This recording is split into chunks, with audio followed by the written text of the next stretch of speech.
Hi hello എല്ലാവർക്കും പുതിയൊരു വീഡിയോയിലേക്ക് സ്വാഗതം. ഇന്ന് നമുക്ക് ചിയാ സീഡിനെ പറ്റി അറിയാം.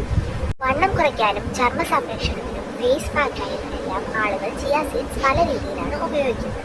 ഒമേഗ 3 ഫാറ്റി ആസിഡ്സ്, നാരുകൾ, പ്രോട്ടീൻ, കാൽസ്യം, ഫോസ്ഫറസ്, സിങ്ക് എന്നിവയുടെ മികച്ച ഉറവിടമാണ് ചിയാ സീഡ്സ്. എന്നാൽ ചിയാ സീഡ്സ് ശരിയായ രീതിയിലല്ല കഴിക്കുന്നതെങ്കിൽ വലിയ ആരോഗ്യ പ്രശ്നങ്ങളും നേരിടേണ്ടി വരും. ചിയാ സീഡ്സ് വെള്ളത്തിൽ കുതിർത്ത് വെച്ചതിന് ശേഷം മാത്രമേ കഴിക്കാൻ പാടുള്ളൂ. രാത്രി മുഴുവൻ കുതിർത്താൻ കഴിയുകയില്ലെങ്കിൽ കുറഞ്ഞത് 30 മിനിറ്റെങ്കിലും ചിയാ സീഡ്സ് കുതിർത്തണം. ശരീരഭാരം കുറയ്ക്കാൻ ലക്ഷ്യമിടുന്നവർക്കും ചിയാ സീഡ്സ് കഴിക്കാം.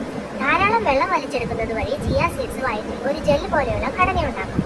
ഇത് കൂടുതൽ നേരം വയറ് നിറഞ്ഞതായി തോന്നിപ്പിക്കുകയും ചെയ്യും. അതുവഴി കലോറി ഉപയോഗം കുറയ്ക്കാനും സഹായിക്കും. ചർമ്മത്തിനും ചിയാ സീഡ്സ് വളരെ നല്ലതാണ്. അവയിൽ അടങ്ങിയിരിക്കുന്ന ഒമേഗ 3 ഫാറ്റി ആസിഡ്സും ആന്റി ഓക്സിഡൻസും ഇൻഫ്ലമേഷനും ഓക്സിഡേറ്റീവ് സ്ട്രെസ്സും കുറയ്ക്കുന്നു. കൂടാതെ ചർമ്മത്തിന് ആവശ്യമായ ജലാംശവും നൽകുന്നു. ഇത് നിങ്ങളുടെ ചർമ്മം കൂടുതൽ ആരോഗ്യകരവും തിളക്കമുള്ളതുമാക്കാൻ സഹായിക്കുന്നു. ദിവസവും 2 ടീസ്പൂൺ ചിയാ സീഡ്സിൽ കൂടുതൽ കഴിക്കാതിരിക്കുക. അത് മാത്രവുമല്ല, കഴിക്കുമ്പോൾ വെള്ളത്തിൽ കുതിർത്ത് മാത്രം ഉപയോഗിക്കുക.